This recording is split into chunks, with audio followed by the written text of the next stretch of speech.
Hey guys, before this episode starts, I want to talk about some pretty cool news. Okie Investigations now has its own website. It's truecrime.blog, and it is a running blog for crime stories and for this show. So if you're a true crime buff and you want to see some cool things that we gathered while researching each show, including a timeline of events that we put together, newspaper clippings, court documents, and much, much more, come check us out at truecrime.blog. 1, 2, 3, and... Hello, everyone, and welcome to Okie Investigations. My name is Trevor Shelby.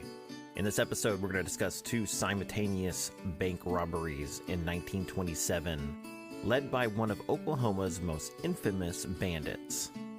The little town of Briggs, Oklahoma would make national news after a shootout with bandits resulted in the death of the police chief. The bandits also shot a woman who was gunned down while trying to save her children. In this episode, we'll discuss what happened, why, and what's happened since. But first, if you're a first-time listener, to experience this podcast to its finest, hit that subscribe button so when we have new episodes, you will be the first to know. Then head on over to our Facebook page. Here we can discuss the case together and perhaps come up with our own theories on the many cases that are featured on this show.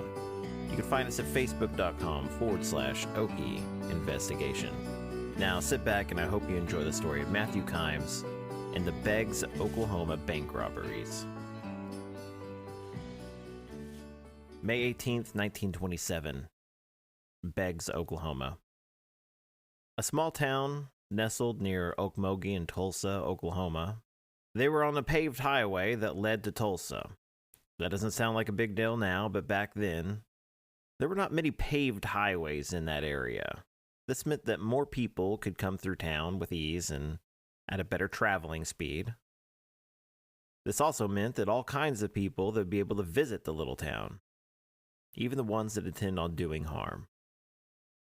The little town of Briggs had 3 banks in town: a Farmers National Bank, the First National Bank, and the American Bank. The staff at the Farmers National Bank were expecting a regular day just like any other. Just like the other banks in town, the Farmers National Bank helped with keeping money and providing services like loans. They helped out local farmers buy what they needed on credit, be it seeds, tractors, land, or livestock. Many people in Briggs, Oklahoma were either farmers or they were closely related to farmers, so they had a real kinship to one another. Miss Campbell was headed into town with her children. She was going to go shopping and get a few items that they needed for their house. She parked across the street from the Farmers National Bank, and she stepped out of her vehicle and put her baby in her arms. And then she saw the most curious thing. There was a person standing at the door to the bank, eyeing everything going on just down the street.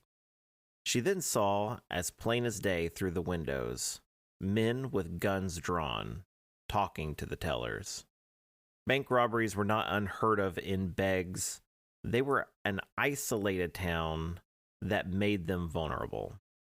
Bandits at the time liked these small town banks because getting in and getting out was typically pretty easy, and if done right, it could be a pretty good score.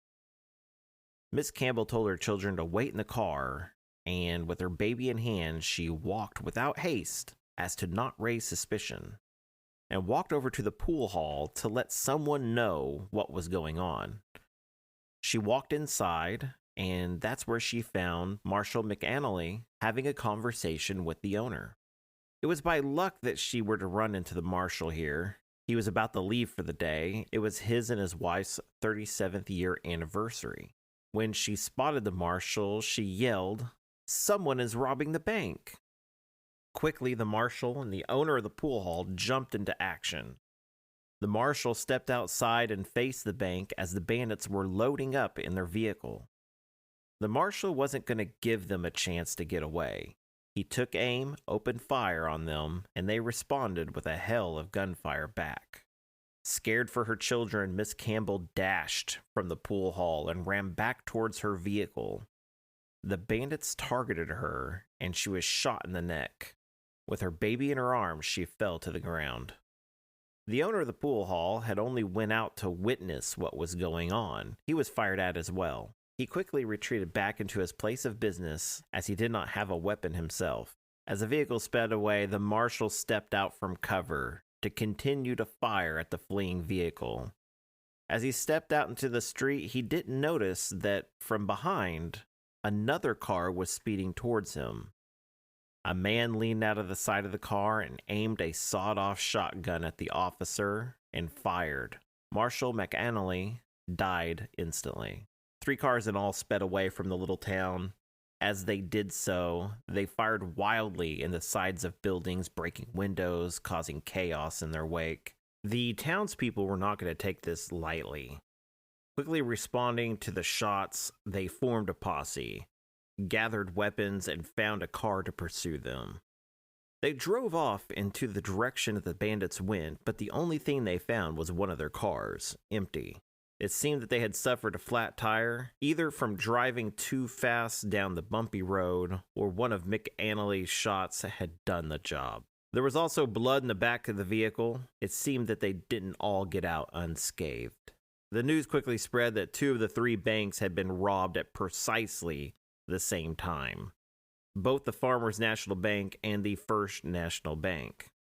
There was also a third bank, the American National Bank, that was not robbed. It was further down the road, but one of the 3 vehicles that sped away came from that area as if it were supposed to have been robbed. Miss Campbell was rushed to the hospital. She was not expected to live, but she was made of stronger stuff, and she survived the attack. Also, the baby was unharmed. There was a large, multi-faced clock on a corner in Briggs, Oklahoma. And it was theorized that this was how the bandits synchronized the robberies. On one side, the 2 groups of bandits were able to stay synchronized because they were looking at the same face of the clock. The other side of the clock ran a few minutes behind. So it was believed that the bandits were supposed to hit the American National Bank at the same time as the others, but they were not synchronized. A few of the witnesses recognized a man who had been in the Oklahoma and national news almost daily for the past year, Matthew Kimes. Matt was a well-known fugitive, robbing banks, killing whoever got in his way, and when he was caught, his men had broken him out of jail.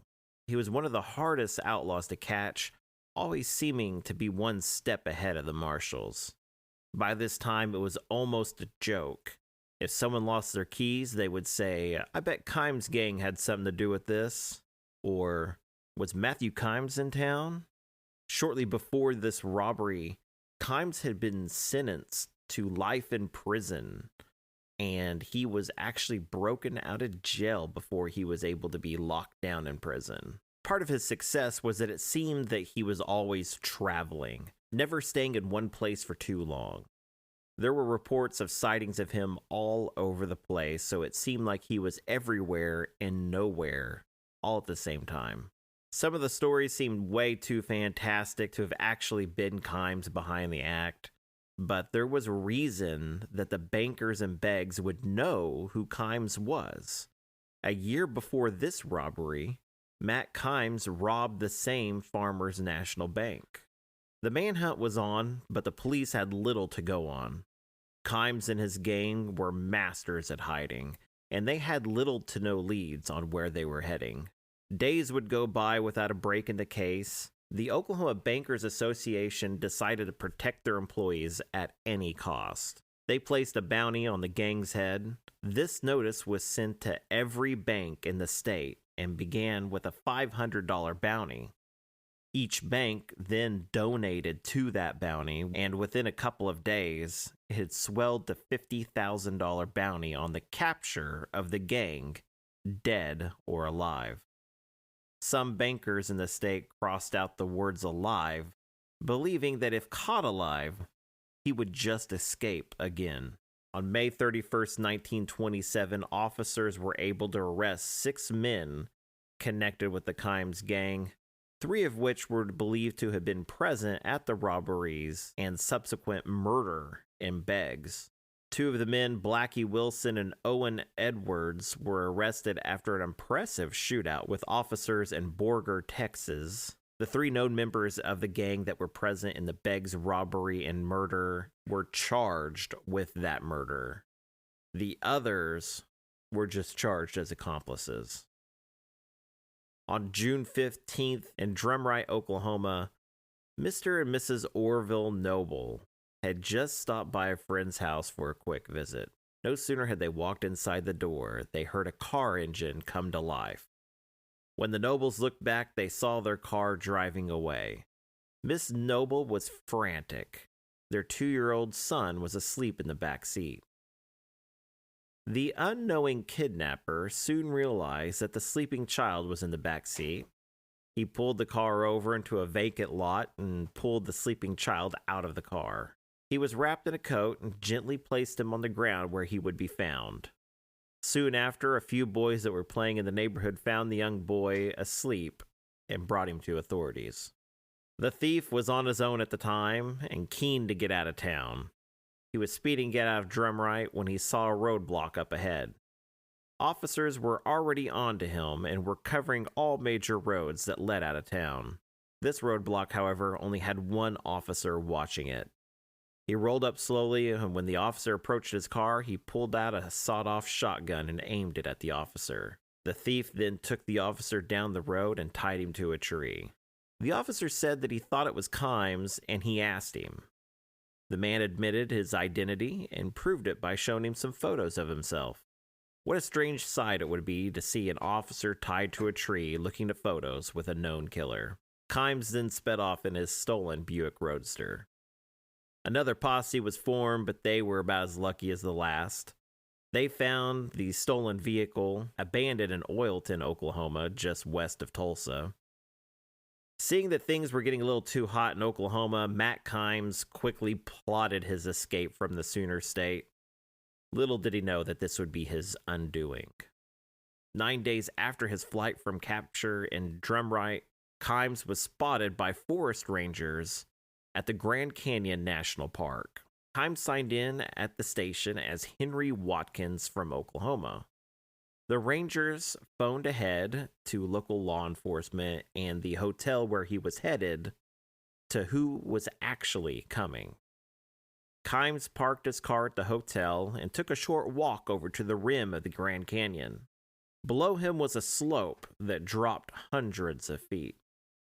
Local Sheriff J.O. Parsons and Chief Forest Ranger J.P. Brooks arrived and quickly found Kimes, who was still enjoying the view. The sheriff approached with his gun drawn. Kimes turned around and saw what was happening. He started to reach for his own gun, but quickly realized he was going to lose this fight. Quickly and without any warning, Kimes leapt over the rim of the canyon to land in thick brush on a ledge just below the rim of the canyon. If he had missed his target, he would have fallen to his death. Kimes tried to make a run for it, but on foot and in a place where he was not familiar with, he was quickly surrounded. He exchanged fire with the officers, and then when he decided that all hope was lost, he willingly gave up. Sheriff John Russell and 2 of his deputies drove out to Arizona and retrieved Kimes. They drove back to Okmulgee County. Almost as soon as he was back in jail, he was giving interviews about what really happened. He would deny all involvement in the killing in Beggs. He was quoted, "It was badly done," he said. "It was totally unnecessary to kill the marshal. I had nothing to do with it." One thing the smaller jails had to contend with at the time was when angry mobs would form and they would break into the jail and then drag the prisoner out, typically to kill them. But in this case, thousands of people from all around gathered around the jail just because they wanted to get a glimpse of the outlaw. You see, Kimes had become somewhat of a celebrity. His name was mentioned in papers from all over the United States, for one thing or another, almost every single day. So, with Kimes' approval, they paraded him around the courthouse square. Kimes was given time to bathe, shave, and change his clothes before going out, and it was said he was somewhat taken aback from the response that he received. He spent most of his time on the run and didn't realize that he had become this, big celebrity. As he walked around, it was reported that he was followed by his wife, who showed absolutely no emotion, and several other women who were all crying. After the first go-around, they decided to let him go out again later that day and be paraded out again. At the trial, Kimes pled not guilty, and the whole show was on its way. Matthew Kimes had a self-proclaimed cowboy lawyer named Sid White. He was a very outspoken and animated character. First off, the prosecution brought forth Sheriff Russell, who would go on to testify that they knew that Kimes had a long-range pump gun. They found one in his possession in Arizona, and Kimes had admitted to the sheriff that it was his. The gun was presented to the court, and attorney Sid White picked it up and looked at it as if he didn't believe a word about anything they said about it. And he fumbled with the gun for a minute and put it back down.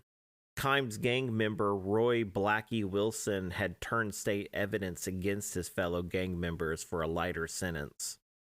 He named the members of the group that were involved in the murder and the robberies that took place in Beggs. He named Kimes as the leader of the group. The prosecution brought forth several witnesses who were either in the bank or on the street and saw Matthew Kimes in Beggs. A woman who was in the bank testified that Kimes spoke to her directly and saw how frightened she was, and he told her, "Don't worry, we're not going to hurt you." The defense brought a Texas doctor to trial who was attending to Kimes' mother, who was very ill and on her deathbed. He stated that on the day of the killing, he knew that Kimes was with his mother. Others testified that they witnessed the crimes happen in Beggs, but they didn't see Kimes at all. It was all handed over to the jury. This case was unique. Typically, a jury has to choose to let someone go by finding them not guilty or sentence them to jail time or death. But in this case, Kimes was already convicted of a separate crime and had escaped from jail, so they could either find him guilty and let him serve his already life sentence, or they could sentence him to death. It took the jury just 24 hours to reach their decision. In this case, the jury chose death. When read aloud to the court, Kimes seemed unfazed. When he was led out of the courthouse, the guard said, "Well, Matt, you can't beat me in a game of pitch tonight." And Matt responded, "The hell I can't. I haven't anything else to think about now." Now, there was apparently some errors that the state made in the first trial that ended up forcing the state to give Kimes another trial. The death penalty was removed from ever being sentenced to Kimes. He was retried in September of 1928, and Kimes made an agreement with the prosecution and pled guilty to the murder of the marshal. He was then sentenced again to life in prison. From 1928 to 1945, Kimes would remain behind bars. He was considered pretty much a model prisoner. He was popular and somewhat of a celebrity. When the prison would put on baseball games or shows, it would not be uncommon for Kimes to be the feature of it. In a strange but not all unexpected turn of events, Kimes was up for parole in 1945. The judge thought it would be a good idea to let Kimes out on a 3-day pass to present his bid of freedom to the governor. He was awarded a 6-month leave from his sentence. Not too long after he received this newfound freedom, a bank in Morton, Texas was robbed. The FBI believed Kimes was up to his old tricks again, but they never really found out for sure because Kimes died in an automobile accident in Arkansas soon after. Inside the car, police found over $1,000 in cash and a pistol. The Oklahoma Parole Board was heavily criticized for letting Kimes go. Anyways, I hope you guys enjoyed this episode of Okie Investigations. I know I really enjoyed this one. This one was a lot of fun to kind of pick through and investigate. I think Matthew Kimes was the kind of person that just wasn't going to give up the life that he chose. He loved being a bank robber, and that was something that I think that by going out and just doing it again. That was just gonna be, if he was caught, I think he'd have been okay with it. I think that he was just gonna gain a little bit more notoriety. He knew the Oklahoma state government had made an error in letting him go, and he was going to kind of make an example out of that, I guess. So anyways, make sure you guys hit that subscribe button. That way when we have new episodes, you will be the first to know. And I hope to see you guys next time. I'll see you guys next weekend. See ya.